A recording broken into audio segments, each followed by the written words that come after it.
client's called Jalani, Atan.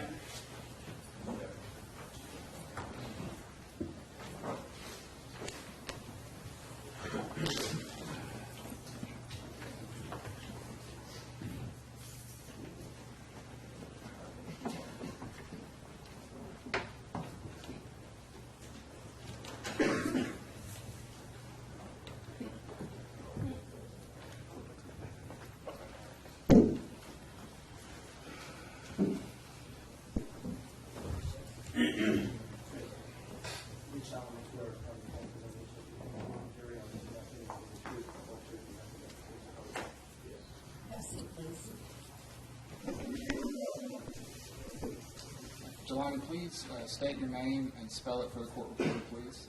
Jalani, same Atan, Jalani-Asim, and Etienne. And Jalani, do you know Ross? Yes. How do you know Ross? We work together. Okay. At Home Depot? At Home Depot. Okay. And how long did y'all work together? He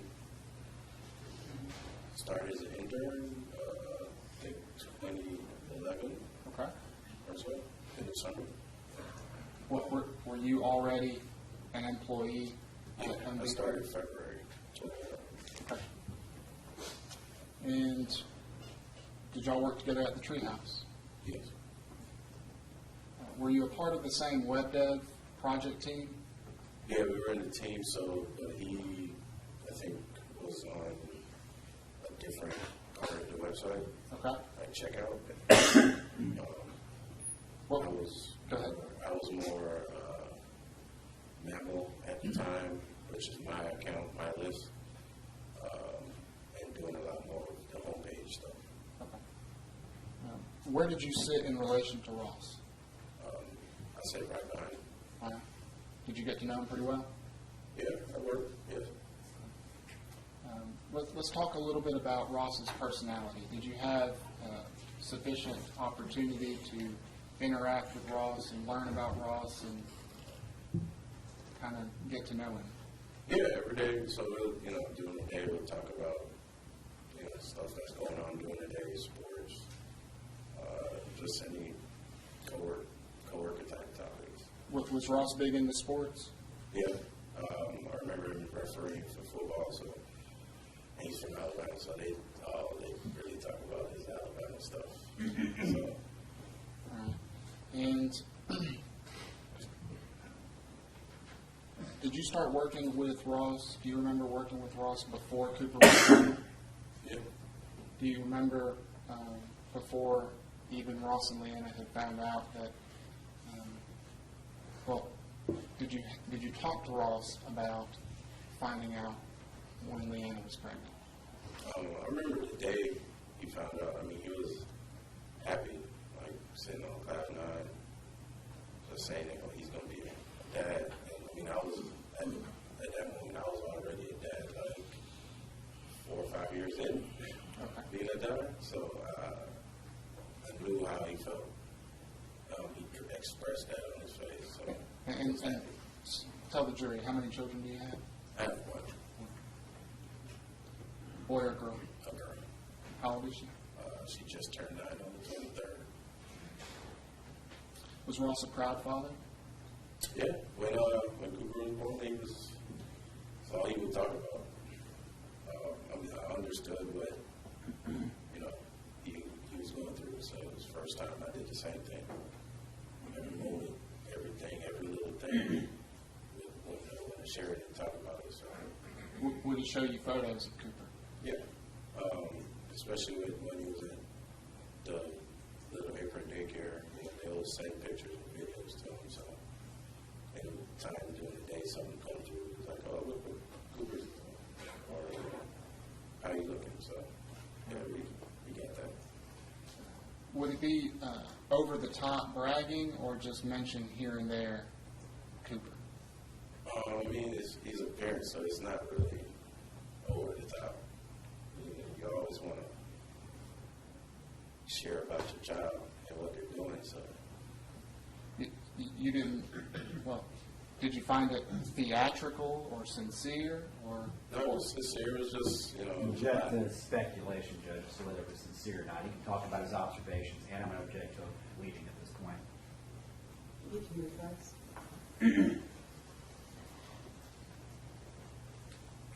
Did it appear to you that Ross was faking it?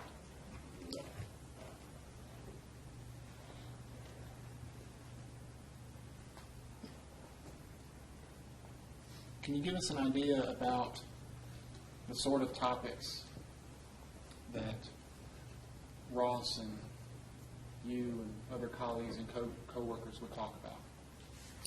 Sports. That's kind of how the morning would start, because it was going through game time and stuff. We'll talk about stuff that came up in the news, our lives, just, you know, random topics. Did you know if Ross would use the website Reddit? Yes. Would he share with you stories that would pop up on his Reddit page? Vaguely. I don't really partake in Reddit much as other folks would. So, and if there was a topic on there that he deemed interesting to share, yeah, we could talk about it. Did Ross love Chick-fil-A? Yes. How do you know that? So, like almost every morning, like he would bring his lunch in, and I would come in, and you know, jokingly, I'm like, yo, you ate the tater tots before I finished, you know, I wanted some, why you give me some? Right. So, you know, we would joke about that, and then, you know, he'll eat his sandwich, but I just like the tater tots. Was Ross a conversation bomber, fact checker type? Yeah, like we would have conversations that like me and another coworker would have. Sometime during a conversation, if he overheard stuff that he would, you know, felt like he might need to put his 2 cents in, he'll come in and say something, and we're just left there to pick up the conversation and go back to talking about it.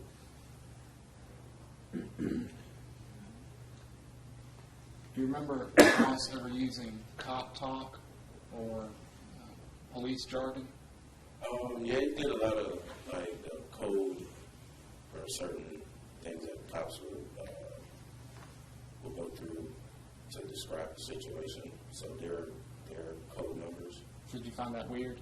Not really, because he talked about it from what he used to do in Tuscaloosa, and like his brother, and his brother was, you know, in the cops, and he was a SWAT team. So I didn't really find that weird. That's just, you know, you being around it all the time. I'm sure we'll talk about it. You remember Ross ever referring to the break room as the 10-7 room? Not personally, but I wouldn't pass that by.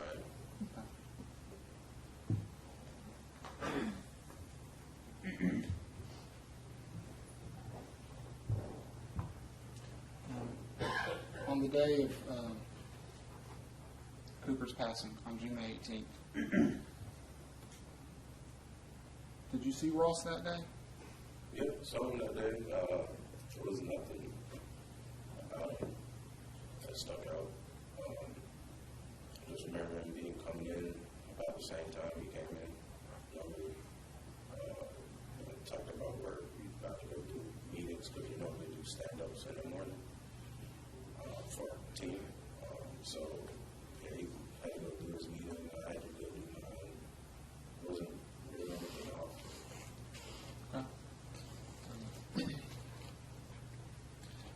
Jalani, would it be uncommon for folks in web dev to take on side projects and build websites? No, we kind of all do it. That's what we do. Would it be uncommon for y'all to use Google Chrome as your primary browser to do your web dev work? Not at all. That's kind of the preferred browser. And as your preferred browser, would you clear the cache and web history to test changes and defects? Yeah. Any issue would do. We we always kind of declare cash so we could come in as a first user to see how a user would do it, if anything that we were fixing, if we fix something, if it changed, we would know if it changed or not. Because sometimes the cash server side or client side would kind of interrupt with that. It's something that y'all have to do. Yeah. All right, Jalani, thanks. He's going to have some questions for you. Not a whole lot, don't worry. How you doing, sir? I'm pretty good. How you? Pretty well. We met, oh goodness, it was back in the spring at some point, briefly over at Home Depot. Yeah. You remember that? Like a year or so now? Oh, I wasn't asking the time. You remember meeting with us? Yeah. Okay. All right. And just briefly, you talked about, you said the defendant would actually show you emails and things like that with his son's photograph. I guess they'd send emails from the daycare? Yeah. Okay. So he would keep track of those and show them to you, pictures of his son. Yeah, we show everybody that's in that around there. Just a question, that last question about clearing the cache, clearing the cache. Would you have to do that if you're working on a computer and you're doing a project, you're up on a deadline and you're working on it? Do you have to do that pretty consistently? Yeah, if you don't initially see your changes, then yeah, you would have to kind of clear the cache. We just kind of clear the period. So if you're doing it for that purpose, you'd be doing it, let's say, if you're working on a project June 17th, you got to try to get it done by that day. You're going to be trying to clear your cache if that's why you're doing it, right? Like on that day or when you start it up? Yeah. Okay. If it was for that purpose, it wouldn't have been like 11 days before that. I mean, you could have cleared it 11 days before that also. Right. You could have, but if the purpose is trying to keep up with the project, it'd have been, if you're doing it for that purpose, you'd have done it that day you're working on it, right? If you were working on it, yeah. Okay. Excuse me. All right? We're good. All right. And he didn't seem stressed or anything that day. Everything seemed normal, right? To me, yeah. Yeah. Okay. It didn't seem like he was like all tired or like he had, oh Lord, I got all this stuff going on at work. He actually kind of came in late that day, right? I think so. Y'all were joking about it? Yeah. Okay. And he had a pretty flexible schedule, right? We- Y'all all kind of did. I mean, it's not said to be Right. on the schedule, but I mean, we kind of do. Yeah. As long as you get your work done, everything's cool. Yeah. All right. That's all I have. Thank you. Thank you.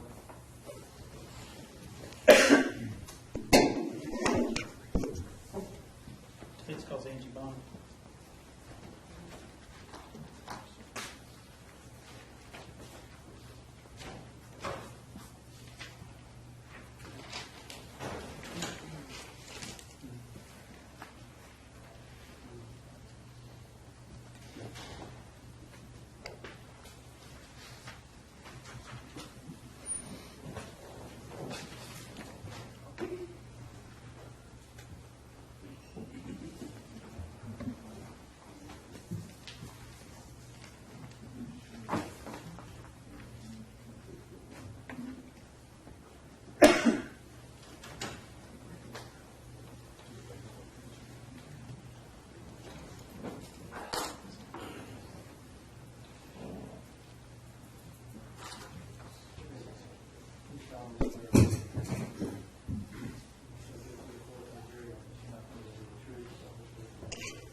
Hey, good afternoon, Angie. Please introduce yourself to these folks My name's Angie Bond, and go ahead and spell your name if you don't mind. ANGIE-BOND. Okay. And I want to ask you first, Angie, just so that people know who you are, kind of tell them where you're from and what it is that you do. I live in Brandon, Mississippi, and I'm a medical technologist. All right. Obviously, we're here in Ross's trial. So I want to ask you how it is that you would come to know Ross Harris. Leanna Taylor and I have been best friends since high school.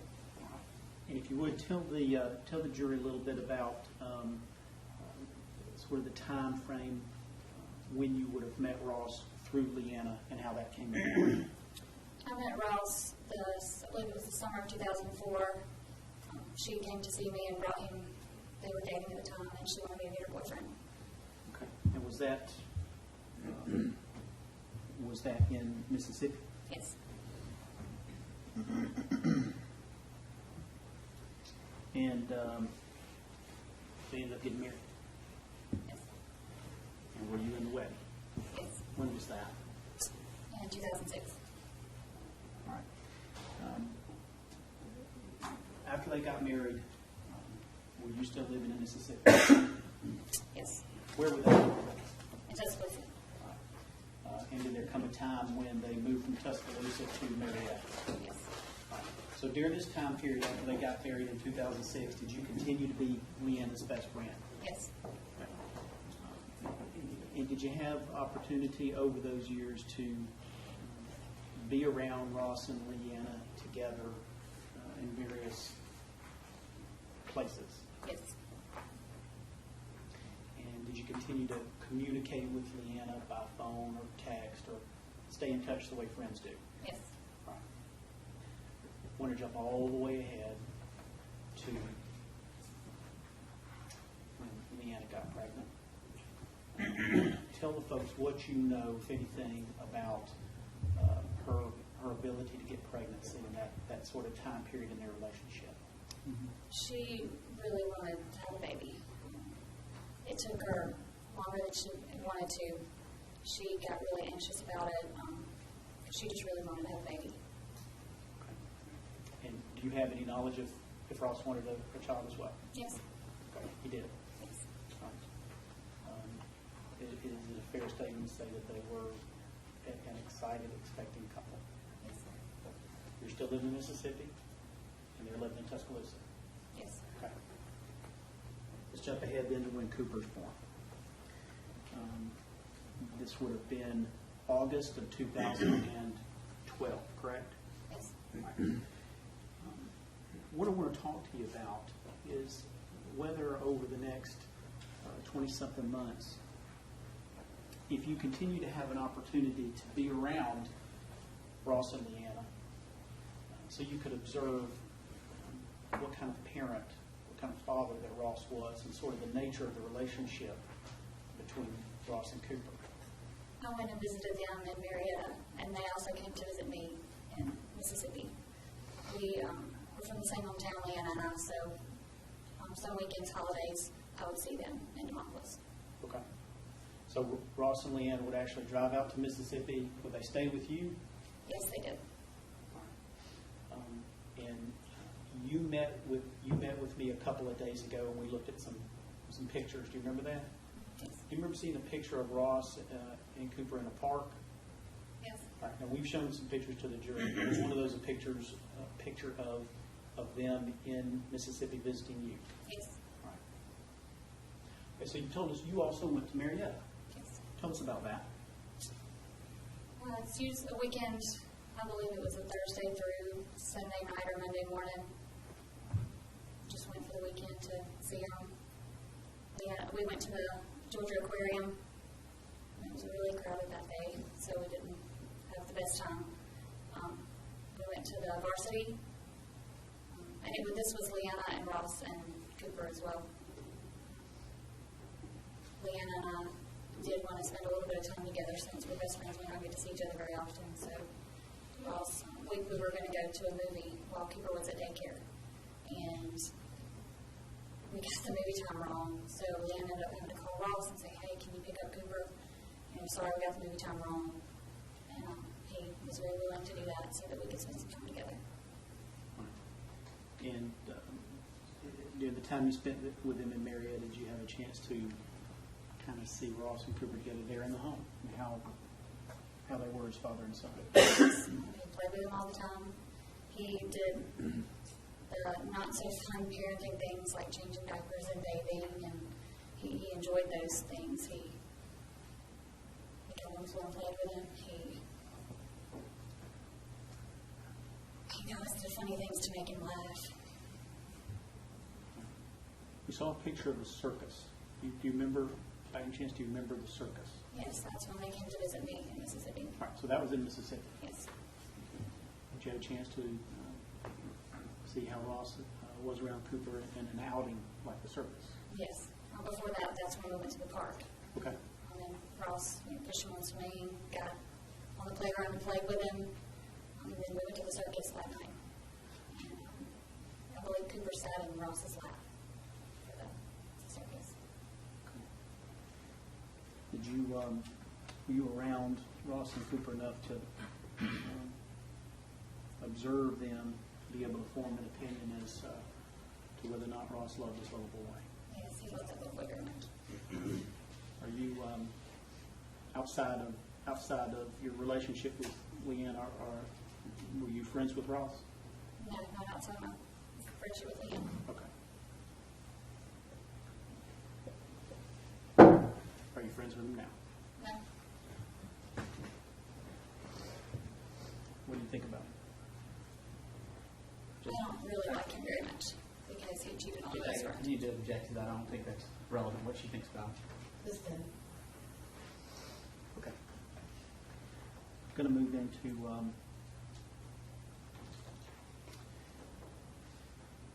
some other things about Ross. Just generally, you've known him for almost a decade, I guess, at this point. And you and I have spoken on a couple of occasions about Ross. Is that fair to say? Yes.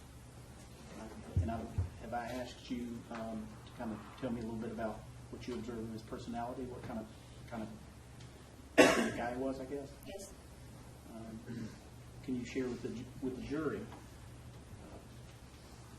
some of his personality traits that were unique and that you observed? When I first met Ross, when Leanna brought him to meet me, the first thing out of his mouth was, "I'm crazy about her and I'm going to marry her." And I remember thinking, yeah, we'll see about that. He, everything I said, he knew more about it. He had a bigger, better story. I kind of thought he was obnoxious.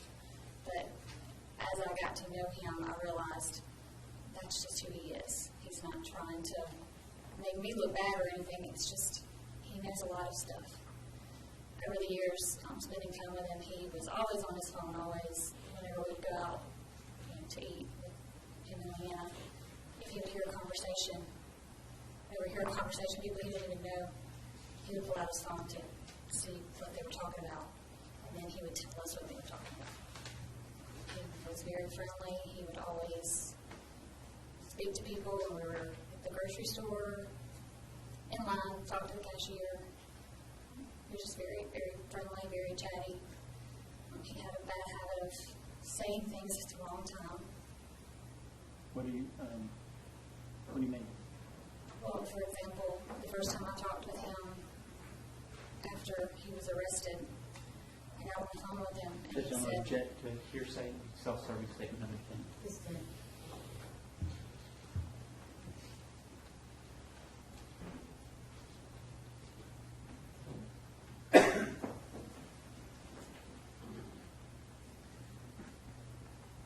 I'm going to ask to come back and make a proffer on that, okay, Judge?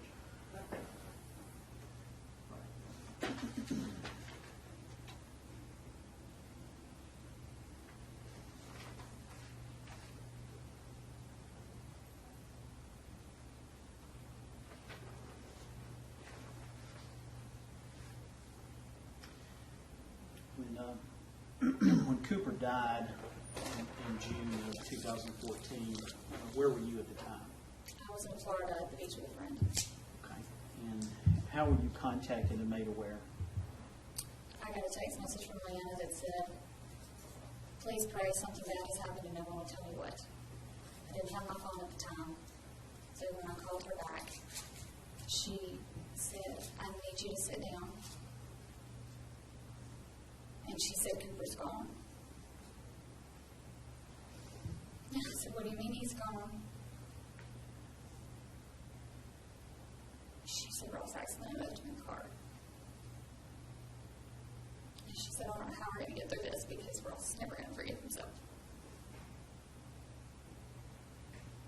All right. So, did you travel up here to Marietta to be with your friend? I did. Okay. What kind of shape was she in? Most of the time, she was in a daze. But when we were at home, just family, she was an absolute wreck. She was apart. She said over and over again, this can't be real, this can't be real. I just want to wake up and see my little boy. She was inconsolable.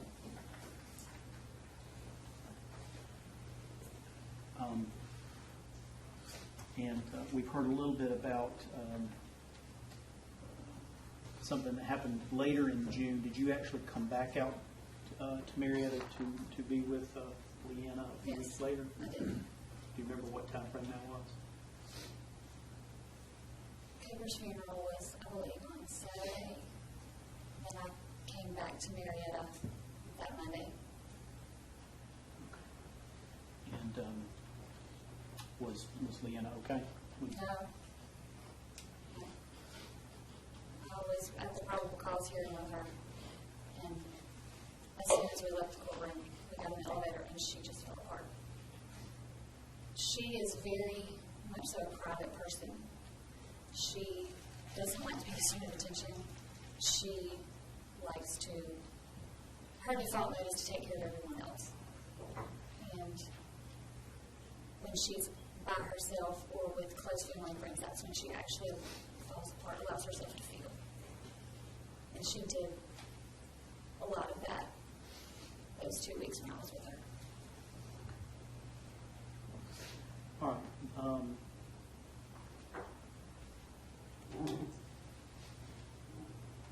And you weren't in the courtroom during the time of her testimony this week, have you been? No. You weren't in the courtroom yesterday? No. You don't have any idea what she said or how she acted in here, do you? No. But you know how she acted when she walked out the door, don't you? Yeah. Tell us what happened. She fell apart. Relevance? We've been talking about the emotions and the reactions of these people, particularly Leanna Harris, who has been identified as a suspect by Detective Stoddard.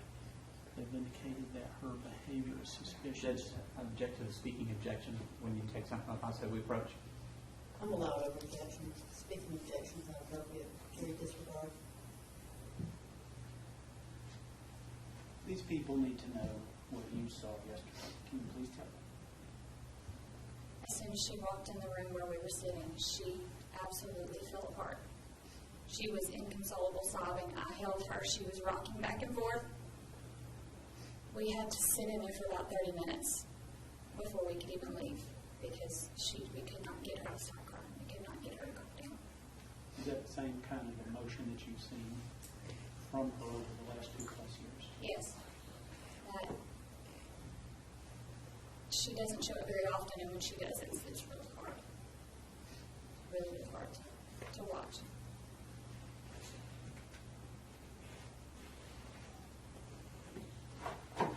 That's all I need. Thank you.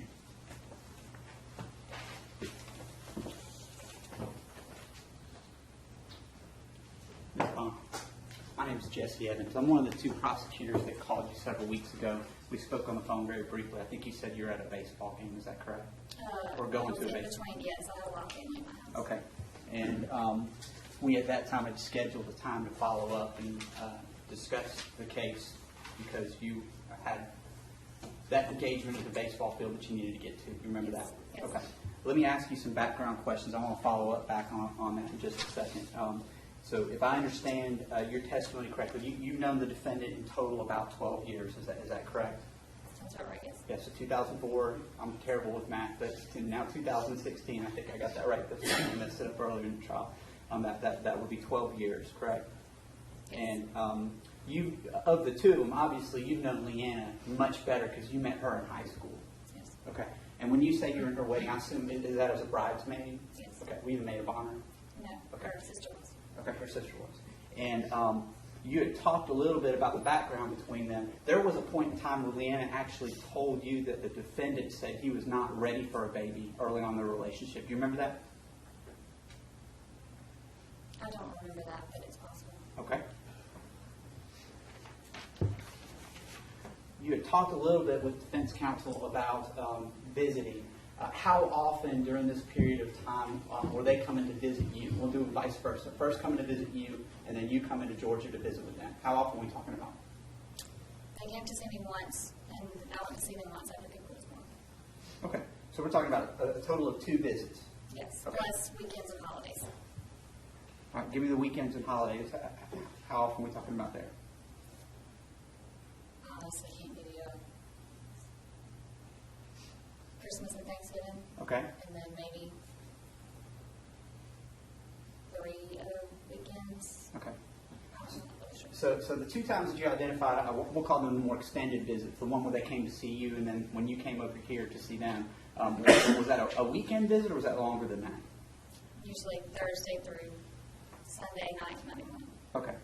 So for all these visits, essentially what we're talking about is a weekend plus maybe an extra date or something like that. And that's the opportunity that you had to observe them in their home setting. Is that correct? Yes. These weekend visits with them. Correct? Yes. Okay. When's the last time you saw them together? It was in March of 2014 Where? at my house in Mississippi. For a long weekend? Yes. All right. Now, I'll ask you a little bit about what you've talked about in terms of your description of the defendant's personality. You would agree that your description that you gave is based on your personal observations, correct? Yes. That in addition to what happened to have been revealed to you by the defendant, correct? Yes. I mean, as humans, when we make our assessments of somebody's personality, it has to be based on the combination of those 2 things. Would you agree? So you're asking me things that I witnessed and things that he told me himself? Things that you witnessed and things that he happened to have revealed to you, that's the basis for your description of his That personality he as you revealed saw to it. me through me seeing him, yes. Okay. What was your phone number back then? Is it the same phone number that you have now? I believe so. Okay. I don't want to put it like on national TV or anything. If I brought you a Post-it note, could you write it down for us so that both sides could look at it? You think it's the same now? I believe so. All right.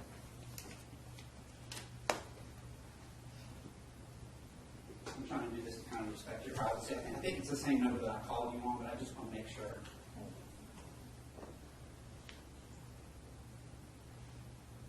Right. Okay.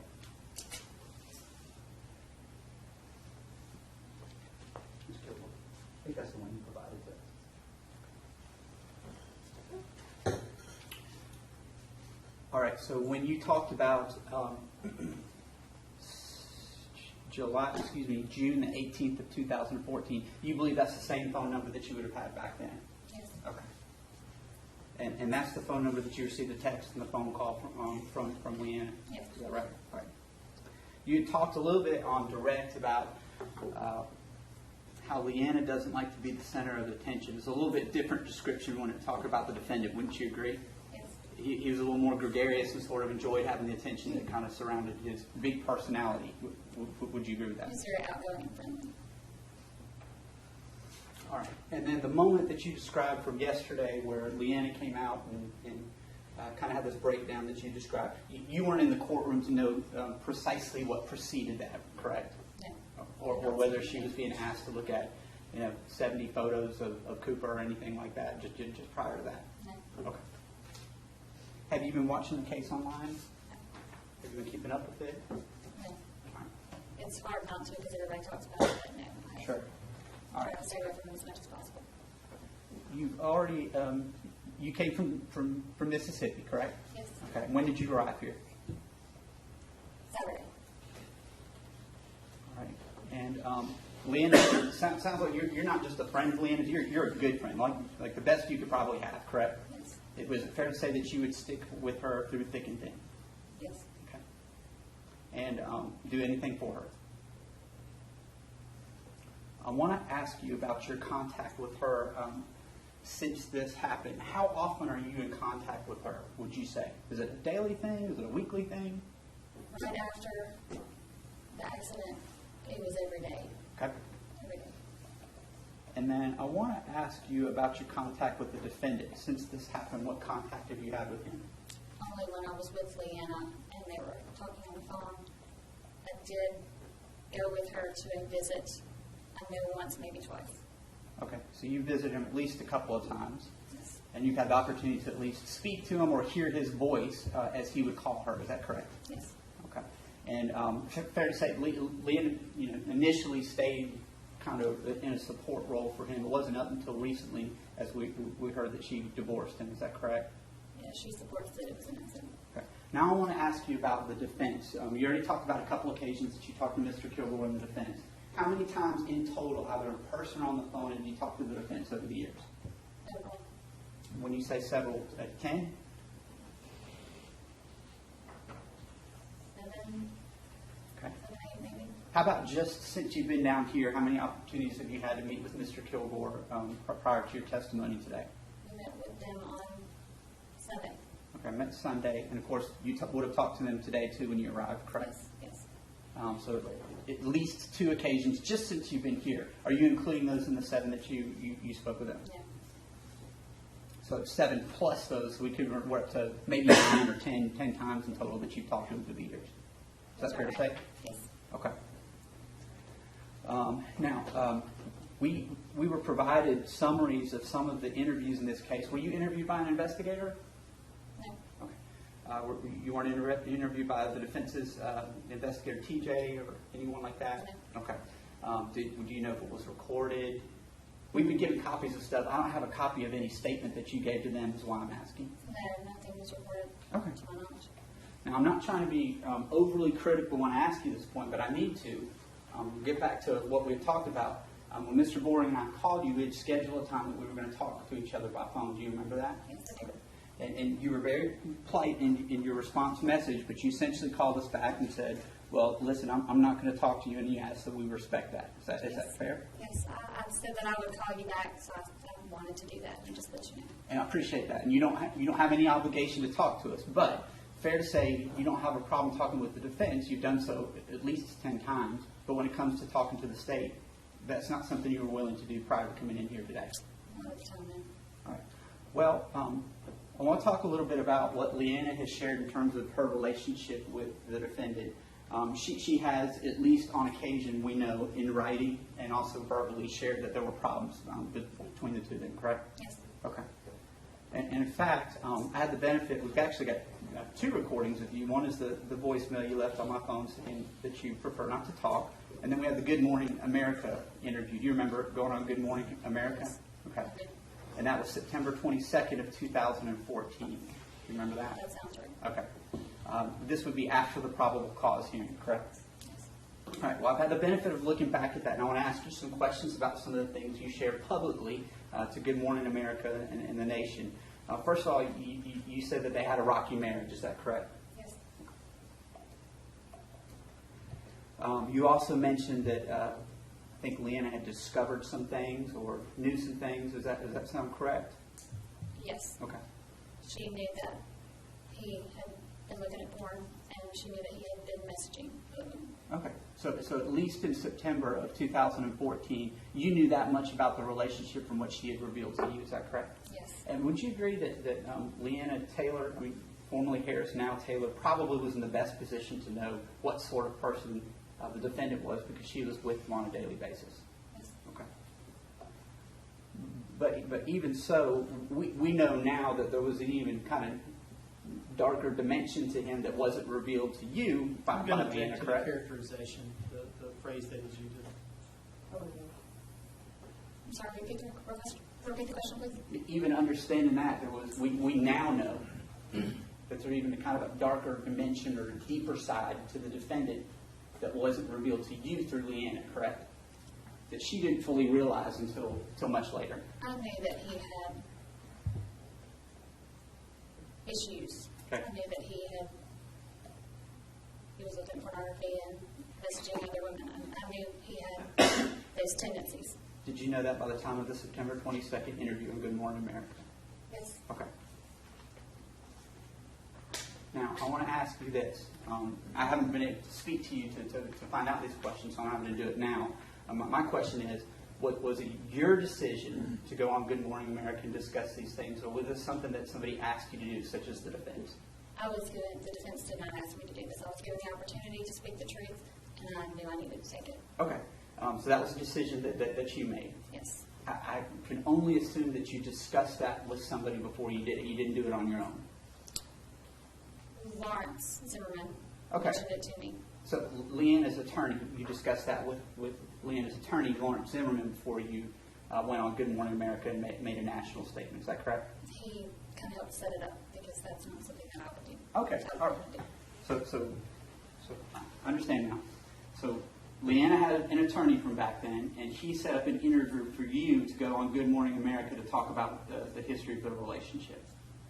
He said he thought I would be the best person to speak the truth about Leanna and Ross. Okay. Since that time, obviously, a lot has changed in terms of the status with Leanna and the defendant. She's now divorced him, correct? Yes. And there's been an awful lot that's come forward since that time through the investigation. Would you agree with that as well? Yes. Right. So, whatever we're talking about here in terms of the relationship and your observations, would you agree that you've not seen the state's case file? You haven't had a chance to look at our evidence fully?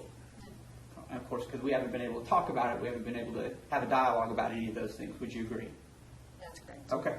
And you did not see, for instance, the hot car video that the defendant looked at 5 days before leaving Cooper strapped in the back of the car. You didn't have an opportunity to see that by chance, did you? No, I didn't see that video.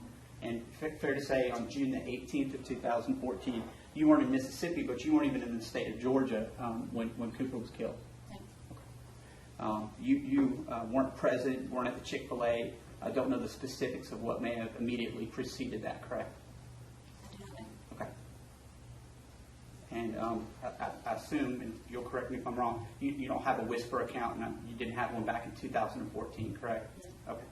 You weren't communicating with the defendant in any way on Whisper or involved in any of that stuff that may have been going on with him back then? No. Okay. Just a minute, Ms. Brown.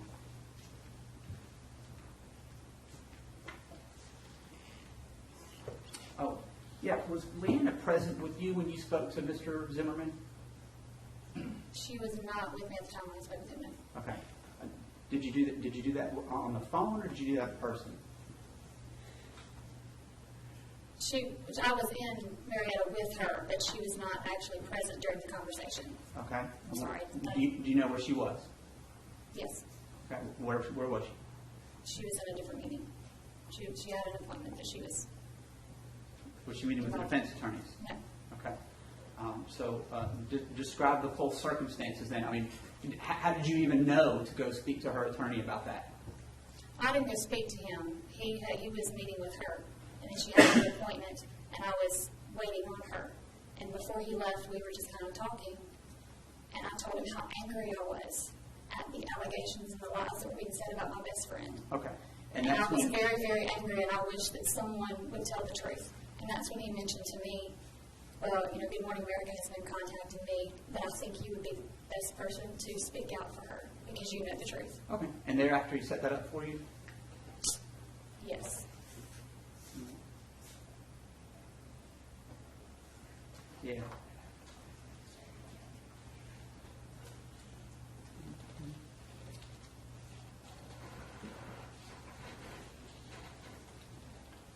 Would you agree, we talked about this a little bit, but would you agree that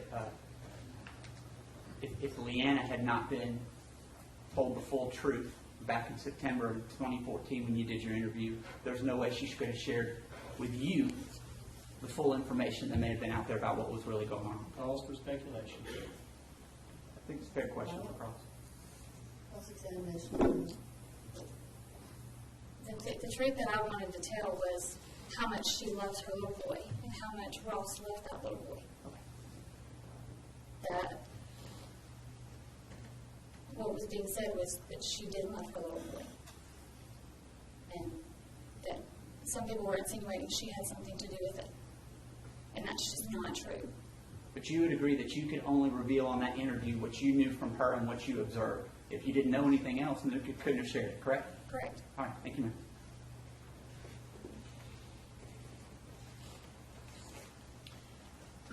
The Good Morning America, when was that? Remember? It was after the probable cause hearing. I honestly can't remember the date. He mentioned it, but I don't remember that date. Do you know if you had even met me by the time you went on Good Morning No. America? How much longer after Good Morning America did you even meet him? At least several months, maybe more, I would say. Okay. And we never even talked on the phone before, had we? How much do you get paid for Good Morning America? They offered me $1,000, but I didn't take it because I was there to tell the truth, not make money. Well, you've indicated to us that what you went on there to say was you wanted to tell the truth after you sat through the probable cause hearing. And the truth that you wanted to tell, and you did tell on Good Morning America, was that Leanna loved her little boy and Ross loved his little boy. Just to leave. Suspend this delusion. Could you restate what you just told Mr. Evans just a moment ago about the two specific things that you wanted to tell on Good Morning America, please? How much Leanna loves her little boy and how much Ross loves her little boy. Their little boy.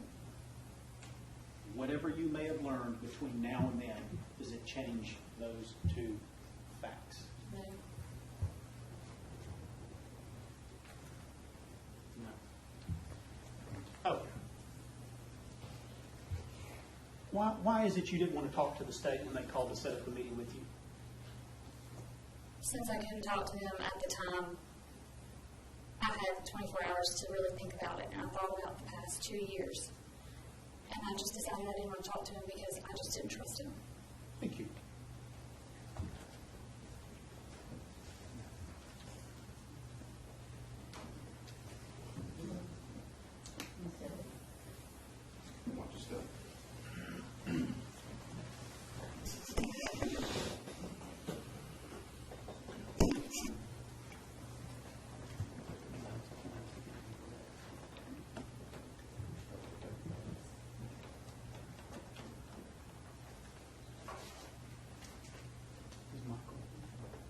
Defense calls Michael Bajents.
Hey, Michael, you doing okay?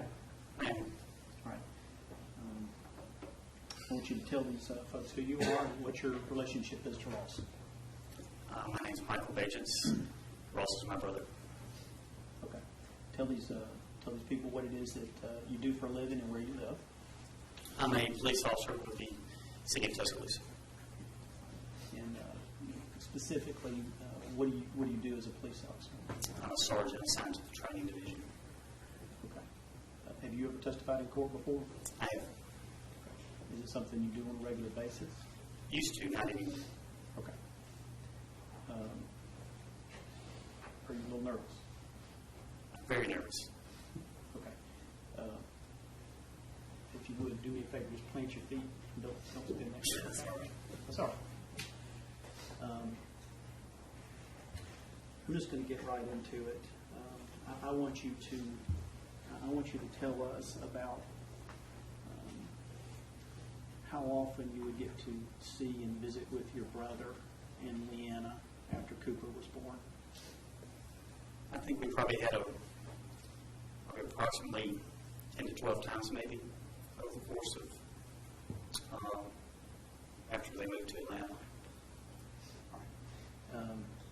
Let's kind of go through those. Tuscaloosa is roughly 3 hours or so from Marietta, is that fair to say? That's correct. Okay. Would you come to Marietta to visit with them? We did. Right. And would just you, your wife is Amy, Correct. would just the two of you come, or would y'all bring all your kids? We did both. Sometimes we'd bring the children. Sometimes it'd just be me and Amy. All right. I want to go into some specifics about some of these visits. Do you have any idea how many times y'all would have come to Tuscaloosa to visit Ross and Cooper and Leanna in Marietta? About 6 times. And where would you stay when you came? We stayed with them. Right. That's it's a condo, right? Yes. It wasn't a big 4 or 5 bedroom house. Okay. Were y'all sleeping on sofas or blow ups or what? When we would come and stay, we would stay in Cooper's room. There was a bed in there, and Cooper would stay in the master bedroom with Ross and Leanna. And then the kids, when they would come, they would sleep on blow-up mattresses and the couch in the living room.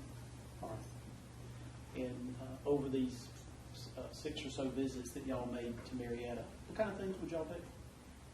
We took in a Braves game. We went to dinner. Took the kids to different things like the Legoland or something. Just family stuff. We went to Piedmont Park. Just stuff like that. All right. Well, and we've heard a little bit about Piedmont Park. Did you go there on multiple occasions? I think we went there twice. All right. And when you do outings such as Piedmont Park, would the kids go? Would Cooper go as well? He did. One instance, it was just all of us in Cooper. Our kids didn't come that time. And the other instance was the whole family.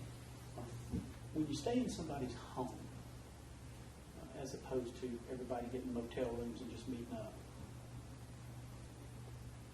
you're actually embedded in the family. Is that fair to say? Yes. You're there when people have breakfast. Yes. When you watch the news at the end of the day and get ready to turn in, you basically are with them all the time. That's correct. During those 6 or so visits to Marietta, living in the home with Ross and Cooper and Leanna, did you have a chance to see the nature of the relationship between Ross and Cooper and form any opinion about how he felt about his little boy? I did. Tell us about that. I think he loved Cooper more than life itself. I'll never believe anything else other than he loved his son more than anything. Was he kind to him? Yes. Did you play with him? Yes. Did he mind pitching in for the little things? He was very attentive. He did. That was his little buddy. He did everything. Something needed to be done, he did it.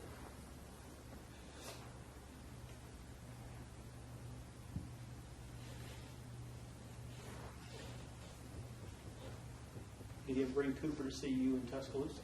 Yes. Just so these folks will know. Are your parents still in life? Do they still live in that area?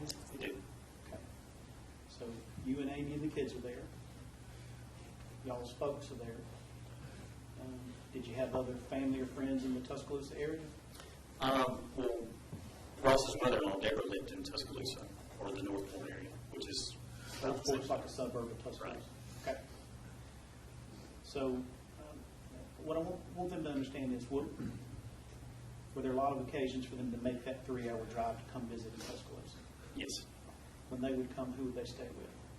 I think, well, they stayed with us sometimes. They stayed with Deborah. They stayed with Mom and Dad.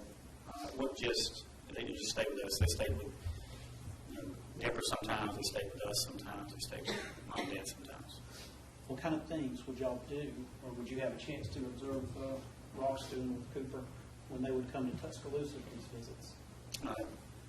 We'd play with him, put him to bed, feed him, everything that a normal parent does. He'd do it. You said you got 4 kids, I do. and so you know a little bit about raising kids. Just a little bit.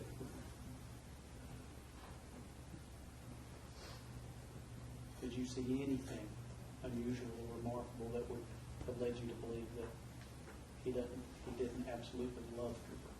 Never.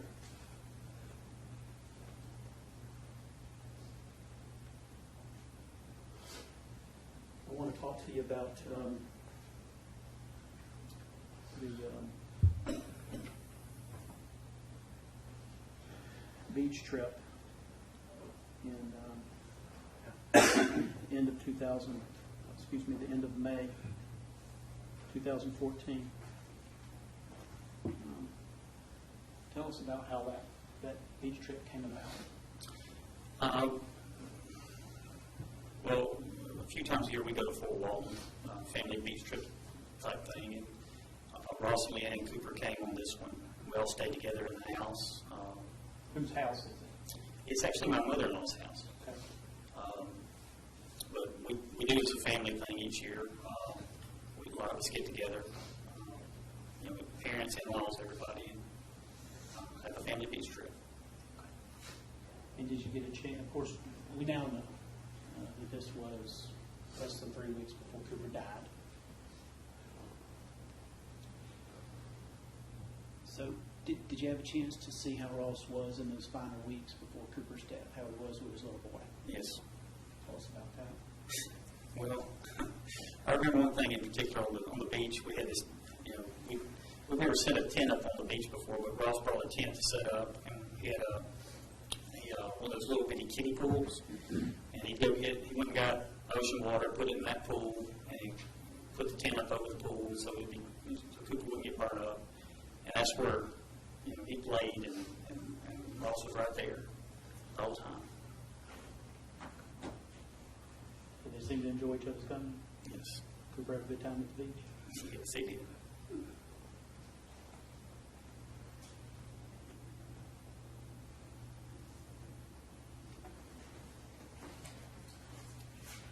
We've heard a lot about your brother now. We've been in trial for a couple of weeks, and so I'm not sure you can tell us too much that's going to be new.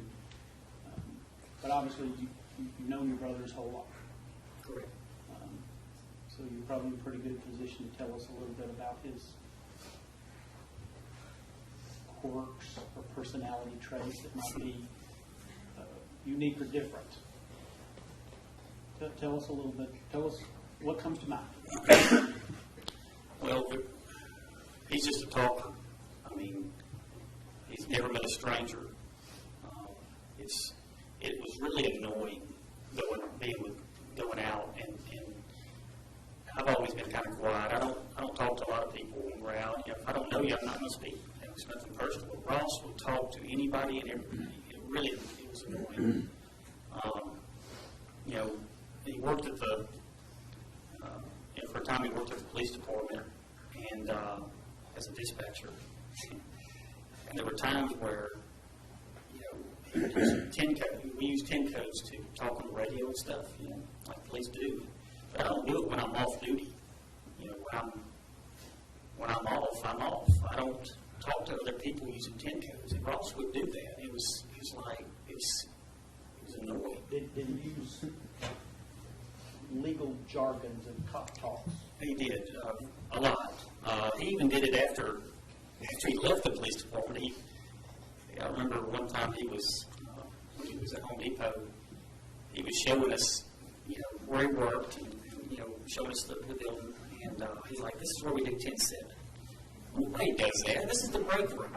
Who does that? And it was just kind of like, I remember one time we were at my parents' house, and a friend of ours that we grew up with had stopped by to see my parents, and we had a juvenile was breaking into a car out in front of the house. And I was standing around back, and Ross yells out, "There's 1062. Well, nobody does that. I don't do that. Hey, there's a guy breaking into the car. That's what you do. You don't. And anyway, he just, I don't know why he did that. I don't know why. It was kind of quirky. I don't know, but it was annoying. Anyway. He's different, isn't he? Very.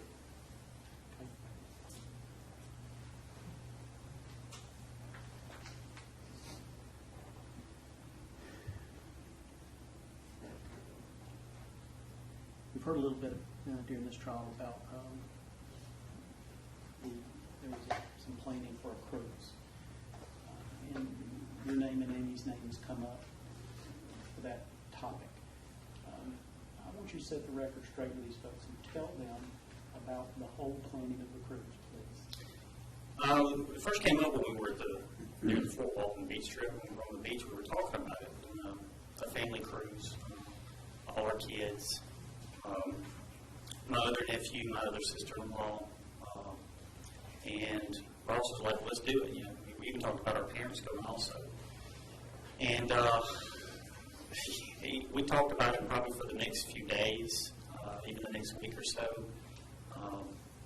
And he was really on me about it. And I finally told him, well, look into it. We talked about, I wasn't sure if we needed passports, things like that. I ended up getting passports for my kids.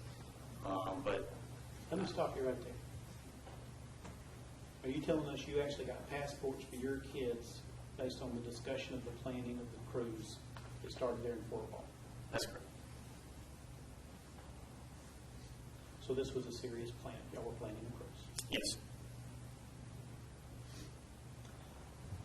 And Ross was the one who was supposed to be doing the Judge, I'm going to object at this point to leaving. Who was the one that was supposed to be doing the planning and looking into it?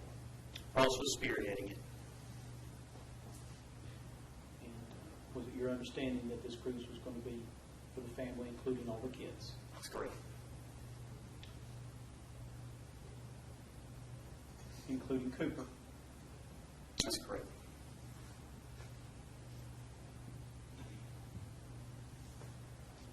Did you have some group texts with Ross and your wife and Leanna about this? I know that Ross texted about it. I don't remember. I'm not a big texter. I don't remember. I remember having phone conversations with him. I don't remember specific text off the top of my head.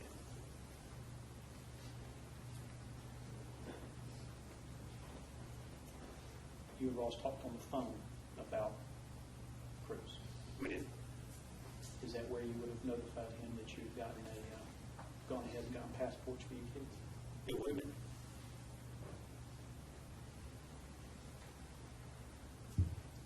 And whatever efforts, if any, Ross made in the days after there to start looking into a cruise or Googling cruise lines or contacting an agent, do you have any knowledge of that? I don't recall. I know I told him that we were looking into Carnival.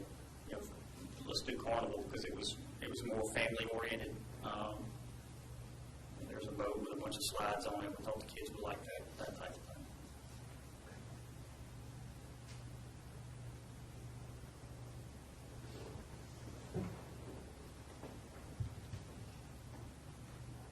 In the times that you visited Ross and Marietta, did you ever become aware if he was looking for in the market for a house?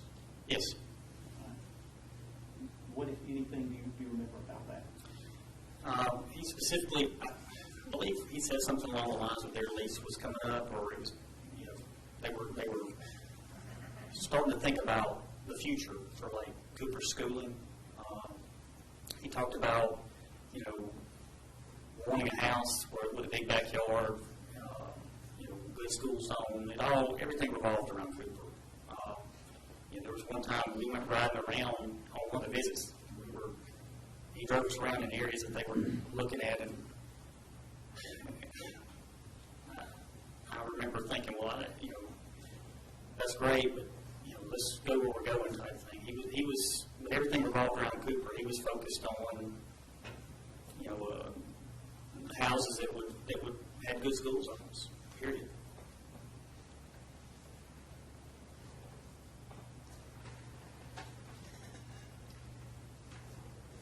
I had an opportunity to, and you and I have met before.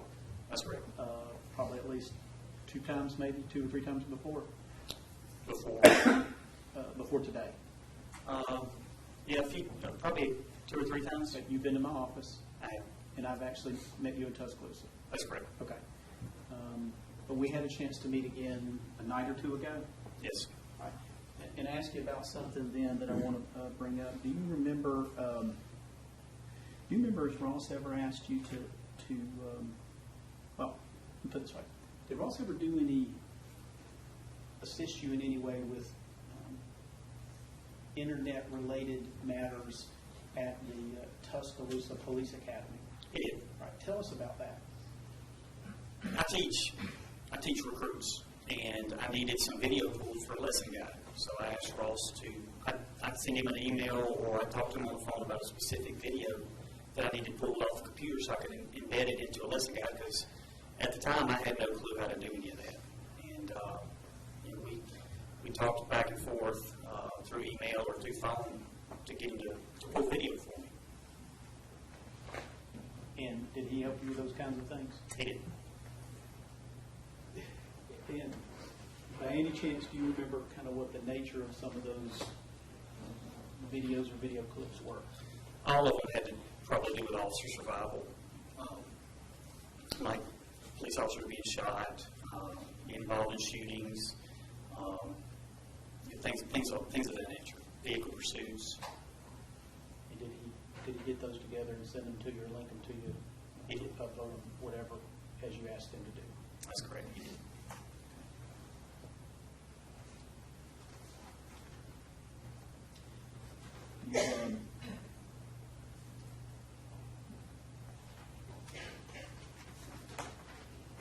You love your brother, don't you? I do. You're not going to lie for him, are you? I am not.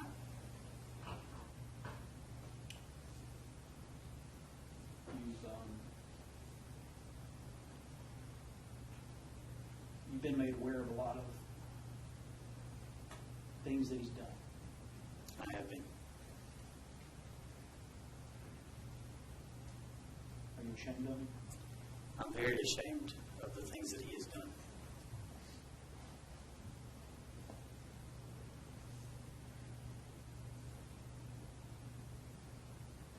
Okay, I think that's all I have at this time.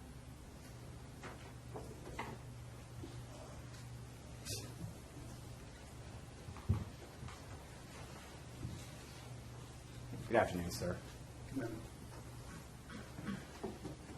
So, how long have you been in law enforcement? Is it 20-something years? Approximately 20 years. Okay, and that's all been in Tuscaloosa? Yes, sir. Okay. When you said the defendant he would send these videos, these are like YouTube clips to put into a PowerPoint or something like that to include in presentations you may do to younger officers and things like that? Yes, sir. Okay. What type of trainings do you do for officers? It's teach- been kind of something all over the place over the years, different topics. It is. I teach a bunch of different topics. Okay. And those, have you ever done child crimes or homicide or anything like that? I have not. Okay. But you've been in law enforcement most of your professional career, I would assume. You look like, if you've been in law enforcement 20 some odd years, it's probably been your entire professional career, correct? It is. Okay. All right. You were talking about looking for houses and riding around with him. When was that visit? I do not recall the date, but it was a visit where it would have been just Amy and I, believe the children, our kids were with us. Okay. Would that have been sometime before the Memorial Day vacation to the beach? Oh, yes. Okay, it was well before that. Yes. And were you aware that the defendant, that your brother basically had decided they were not going to be buying a house anytime soon, as into June of 2014? I was not aware.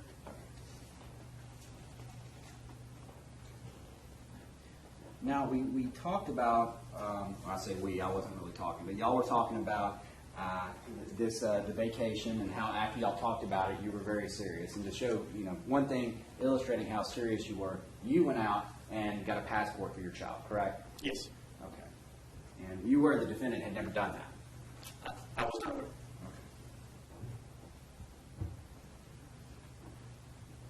So being serious about it, you actually did that, correct? That's correct. Now, I know you said he was, the defendant was spearheading the vacation, the cruise plans, correct? Yes. Okay. That phone conversation, was that, and I've seen the text, kind of the group text back and forth. It looks like you maybe sometimes your phone doesn't respond to iMessage like others, right? It does. I'm just not a big texter. All right. So sometimes your text may go out completely separately from the group, and you may text him separately and things of that nature. Or not at all. Okay. So I'm just not a big texter. Yes, sir. And so when y'all had talked, there was a group text back in June 9th, and do you remember the defendant, as much as you may remember texting him saying, he wanted to make this happen? Yes, I do remember that. Did you know that your wife actually followed up on June 17th and texted him, hey, did you ever follow up on this? I was not aware. Okay. Did you know that he told her he did? I was not aware. Were you aware that that wasn't true at the time? I wasn't aware that they texted at all. Okay. All right.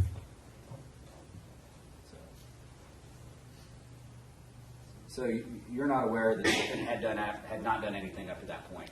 I was not aware of that, no. Okay. Thank you, sir.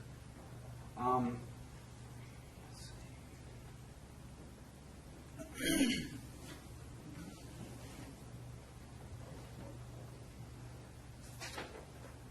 All right. I know that you talked about you were around the defendant and his son a lot. So you were around the defendant and Leanna a lot too, correct? Yes, And he appeared to be a loving husband. He treated her well, things like that. Would you agree with that? I would. And that's kind of what you took. This is your brother, and you're seeing him interact, and you see this is a relationship of love. I did believe that, yes. You would agree that since this has happened, you realize that there was another side to your brother. Would you agree with that? I don't know that I would agree there was a different side to him. I just think I would agree that he made a lot of mistakes. Okay, well, let me ask you this. Has the defense attorney talked to you about me going to be asking you these questions about his other side of your brother? Yes. Okay. And y'all talked about, kind of how you're going to be prepared to answer it and things like that, correct? Yes. Okay.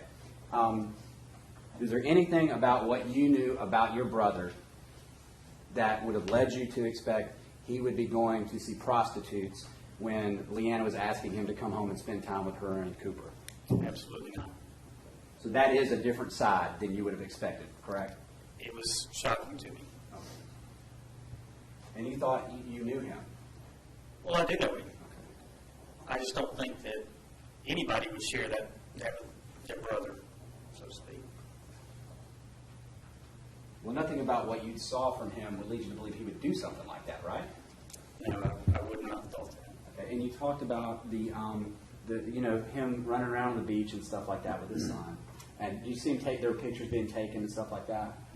Did you realize he was actually sending pictures to underage girls of those scenes at the beach? I had no knowledge of anything like that. That again was something different than you saw from your brother in all the years that you knew him. Yeah, I would not have thought that.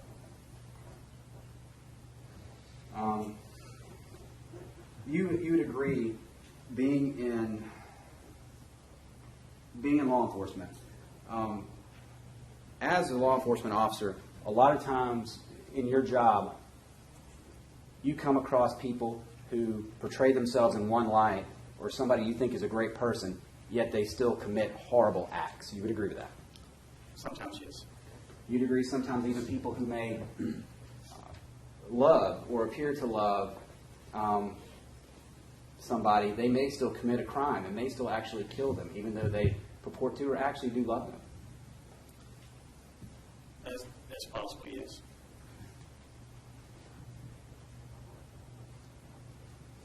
And I know you haven't investigated child crimes or anything like that, but you would agree that sometimes, as far as just in general law enforcement, it may be the last person you expect who is somebody who violates a child or commits a crime. That's true. Thank you, sir. That's all I have.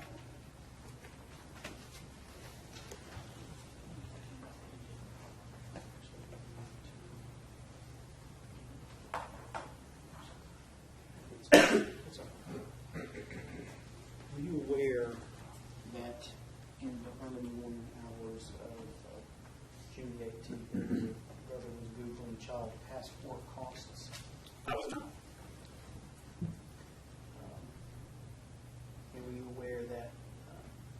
received an email from your wife that on June 17th, the day before Cooper died, Ross sent a lengthy email to a travel agent asking her to put together some information for this cruise that y'all have been talking about. I was not. Nothing further, Jay.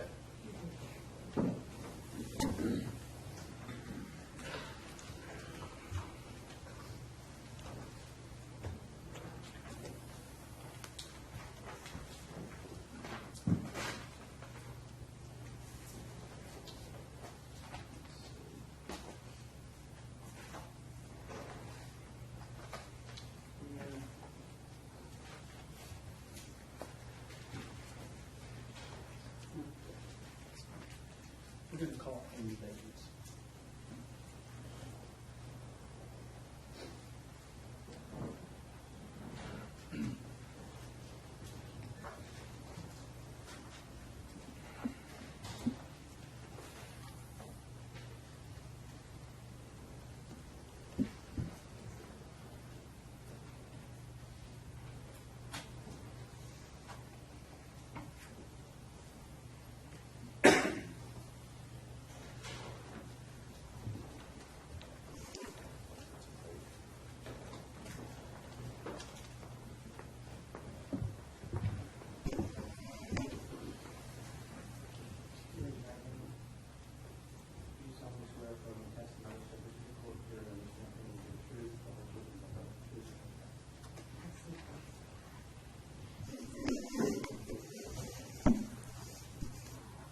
Hey, Amy.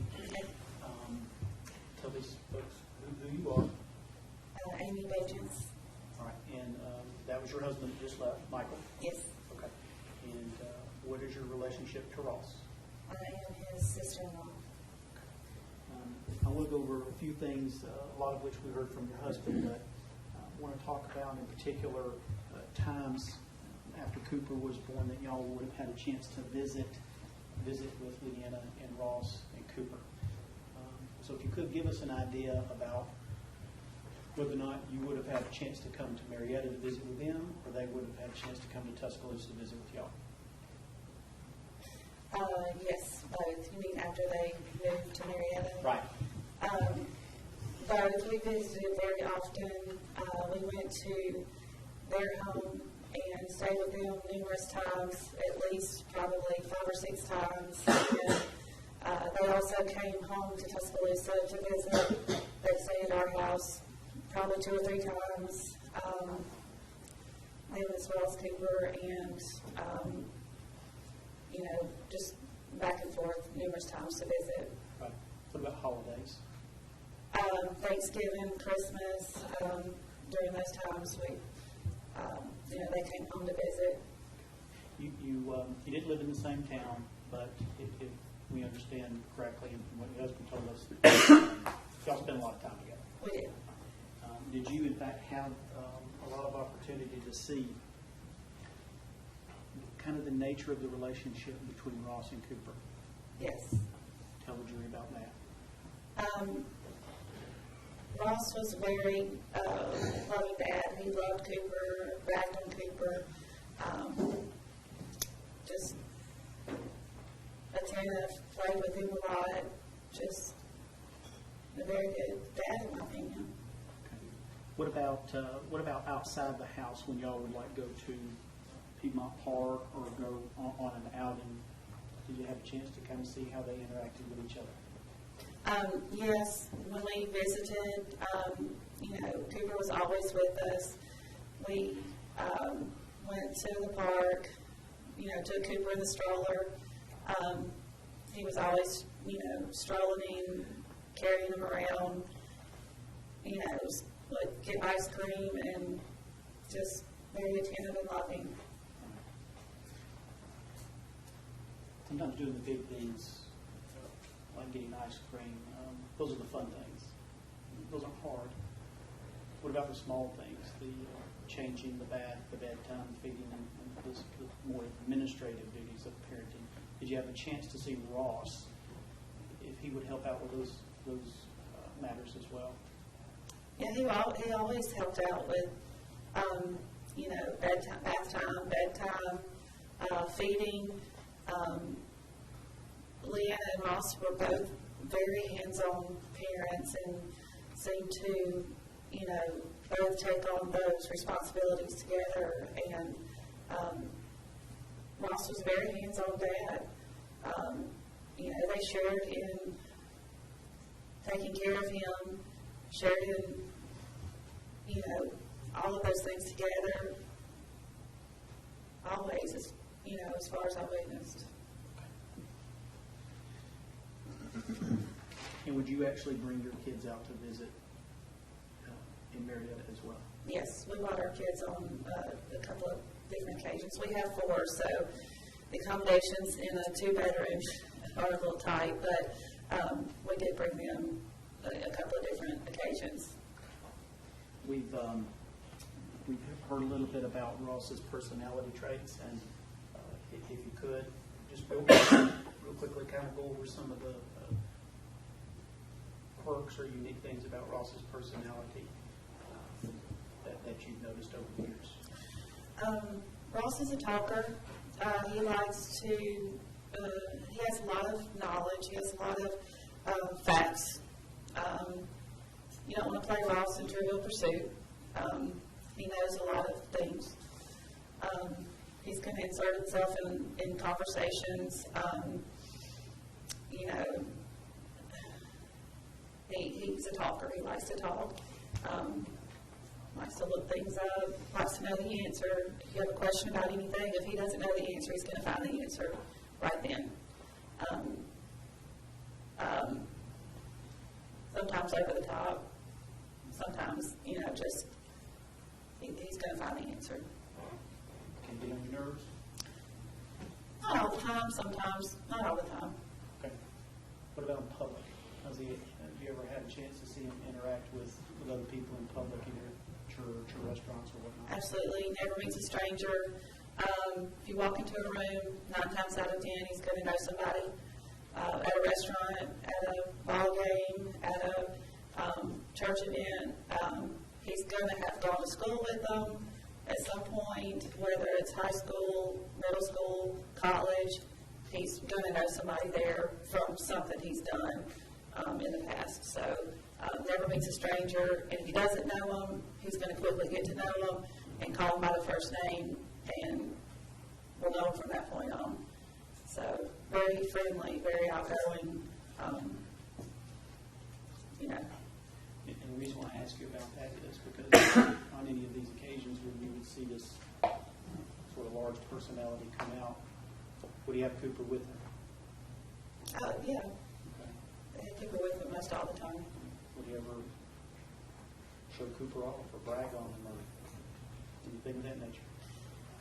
He bragged on Cooper all the time. He bragged on Cooper to everybody. This is my boy, this is my son, this is my little buddy. He always bragged on Cooper. You knew there were things that were in Ross and Leanna's marriage that were not quite right at the intimacy department. Is that true? I didn't know that for a long time. I didn't know that until probably 2013. Okay.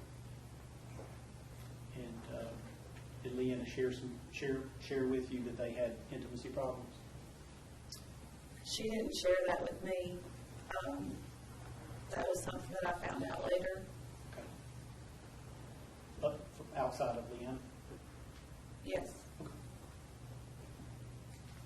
Are you aware of any problems in the relationship between Ross and Cooper? Were there problems in the relationship between Ross and Cooper? Yeah. Between Ross and his little boy? No. No. You don't have anything? No. Not at all.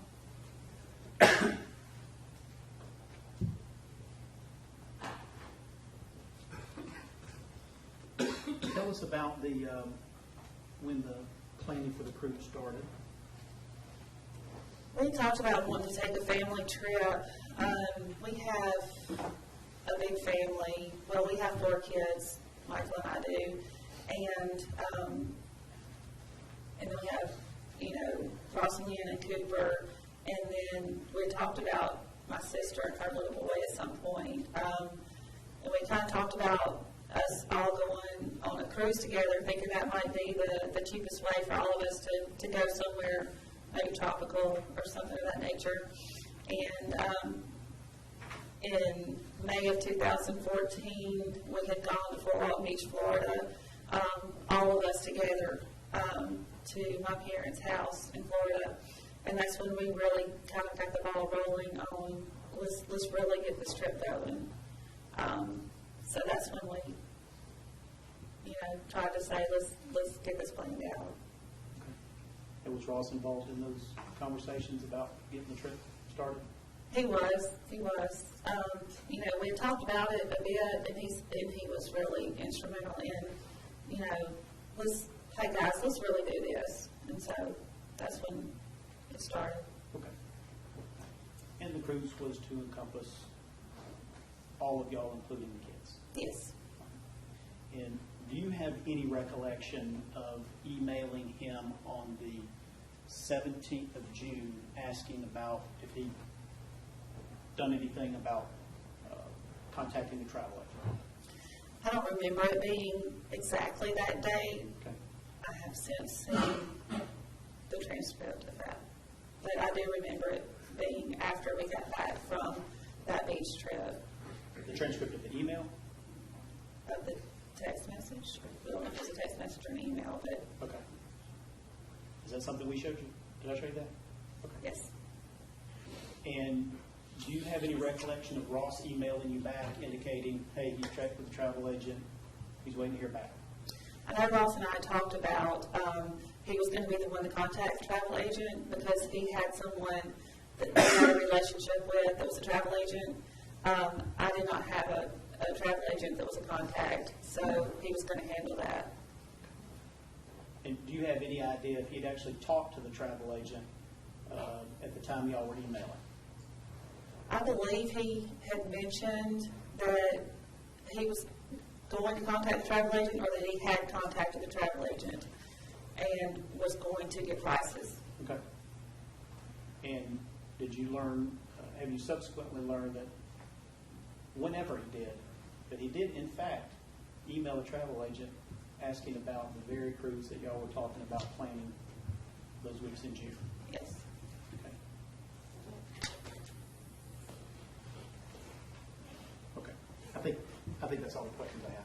Thank you.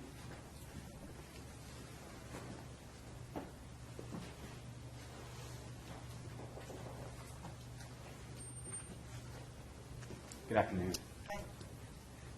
Just kind of going back, picking up, I guess, for everybody's sanity as far as we had so much going on here, picking up where we left off. We were talking about, Mr. Kilgore said, used the term email several times. You never communicated via email with the defendant about this, right? Wasn't it via text? About what? About the vacation, I'm sorry. I think that we did text message. We did text. Okay. And so when he says email, your memory is it was actually text message. It was text. Okay. Just let me ask you a couple of questions real quick. Do you remember back right before your vacation that you guys took on Memorial Day weekend, like a week or two, talking back and forth via text with Leanna? About what? About the vacation for Memorial Day? Do I remember That y'all were texting back and forth about the details of how the vacation was going to go for Memorial Day weekend and things like that? I do not. Okay. Do you remember Leanna texting you and saying that that the defendant wanted this to just be an adults only or adult vacation for Memorial Day? No, I don't. Let me show you what's been admitted as State's Exhibit 931. Your phone number was, I don't need these for close up, 205-394-0098. It is. Okay. And I'm just asking you to look at this. Does this look like a text message? You're going to have to hold it up real close to your face. Text message conversation back May 14th, May 15th with Leanne.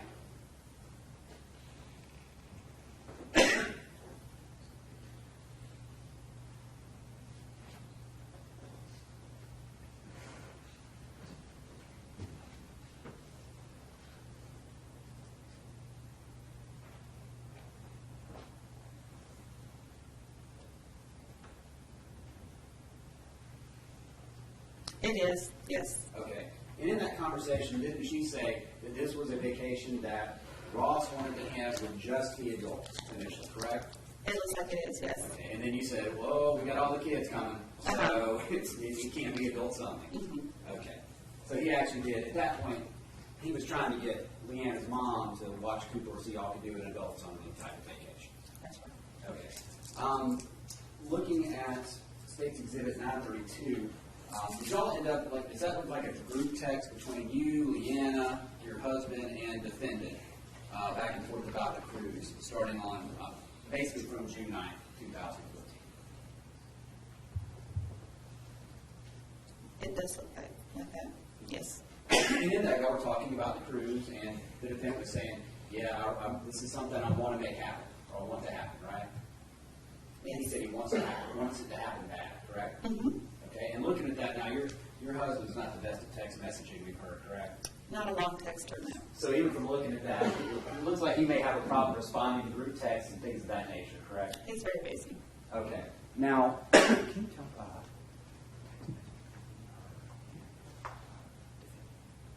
I'm going to show. I've got some text messages between you and the defendant from June 17th. Just give me a second, and I'll see if I can find this. Take it right on top. Okay. Now I'm going to show you State's Exhibit 607.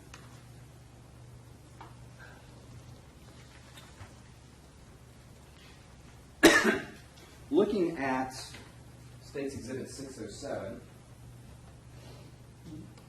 Did you, on the 17th of June at 10:19 a.m., text the defendant following up on the cruise? Sorry. Yes. You asked him at that point, on that day, you'd spoken to him the day before, but then you asked about the travel agent. Did you talk to the travel agent about the cruise? Yes. And then he texted you back at 3:16 p.m., yes, I'm waiting to hear back. Were you aware that that was untrue, that he had never followed up with the travel agent about that up to that point? That he was kind of putting you off? Did you know that? No. Okay, did you know that 2 minutes later he did, in fact, finally email the travel agent? No. Okay, have you ever seen any emails from the travel agent back and forth between the defendant? No, I was letting him handle that part of it. So if the defendant actually received an email back from the travel agent with plans suggesting prices and things for both his family and your family, he never forwarded that on to y'all, did he? No.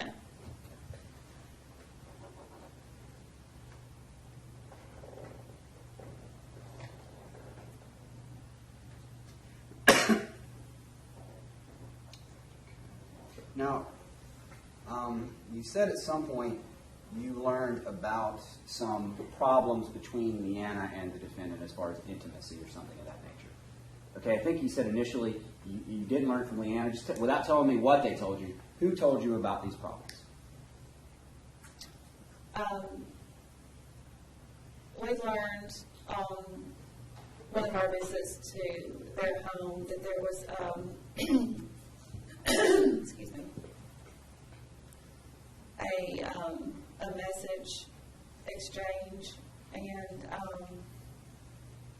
Ross actually came in and told us that there was a fight between the two of them, and yeah, this is when, I guess, Leanna had actually blown up on him or something, and she told him he had to come tell y'all about that, right? Correct. Mm-hmm. Okay. And so we offered to Yeah. go home, Mhm. and so there was, so that's the first I learned that there weren't any problems in the marriage. And was that the extent of what you learned, that he had messaged somebody? Yes. Okay, did you know the details of what he messaged or anything like I that? don't know. Okay. Did he claim that nothing was going on other than that? Did he didn't talk to claim- y'all? He didn't claim anything to me. Okay. Did Leanna He talk to talked to you? his brother separately. Okay. Did Leanna ever talk to you about it?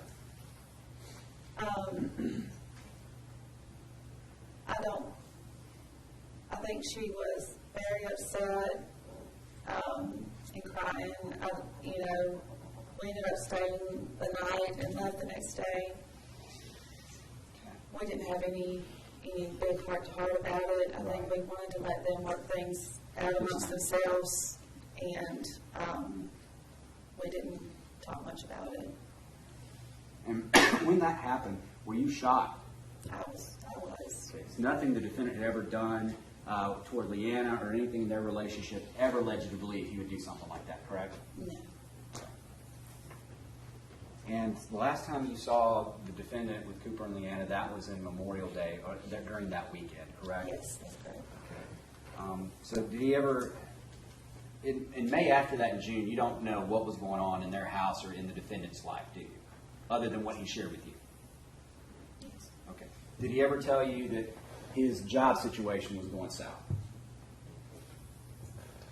I would object to the characterization. I don't think that's been the evidence. I think their own witnesses basically said his job was going south and he was having problems. I'm going to object You to can that. ask. Okay. Let me rephrase it. Did he ever discuss with you that his job was going poorly? That he was not doing well at work? That he was unhappy? No, I don't feel like I don't feel like it was portrayed that it was going poorly. Okay. I think he was just looking at a different opportunity. Okay, so if it was, that was something you didn't know about him, correct? That he had this going on in his life? That he was unhappy with his job? He told us that he was going for a different, interviewing for another job, and told us that he didn't get the job, but that's all we knew. Okay. You didn't know how that had affected him or if it had made him sad or anything like that? No. Did he ever share with you anything that he was, his breaking point was pretty low toward the end of May? He never shared anything like that with you, correct? No. And as far as you knew, you just knew that he had messaged some girl. Did you ever come to find out that he had expressed that he was in love with a younger girl, 18-year-old, 19-year-old? I don't think that's something he would share with his sister-in-law. Exactly. And that would have shocked you, correct? Yes. Right. You would agree that if he was doing that, if he was seeing prostitutes while Leanna was asking him to come home and be with the kids, if he was messaging underage girls and things like that, that he pretty much had everybody fooled about who he really was.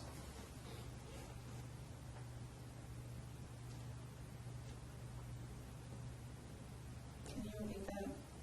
I don't. It's okay.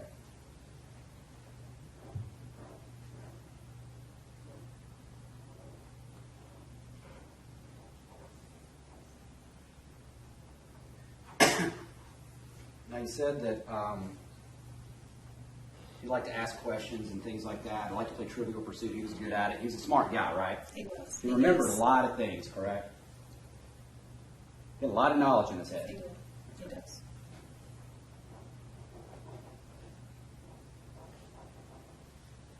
And as far as, I know you talked a little bit about his personality in restaurants and things like that, and how he'd react and talking to other people and things like that. Did you ever see him in a stressful, traumatic situation where there had been like somebody injured No. or a loved one of his hurt or anything like that? No. Okay.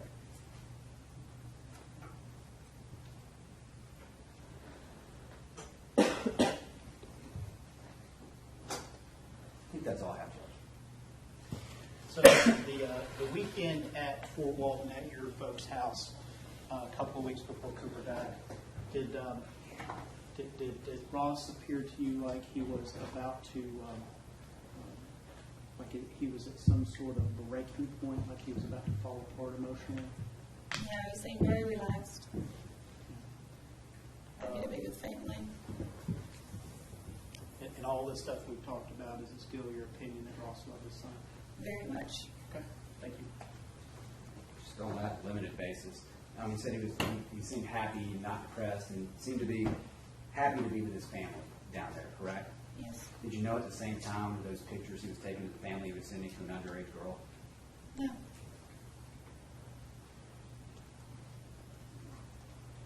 That's all I have to.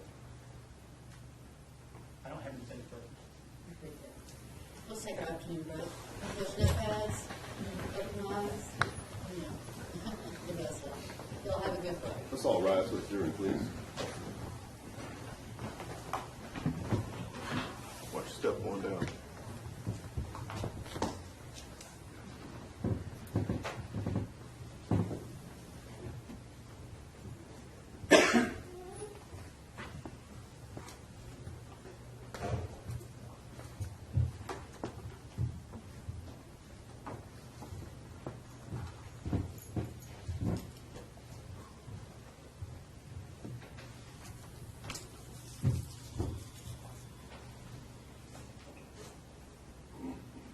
Take our recess.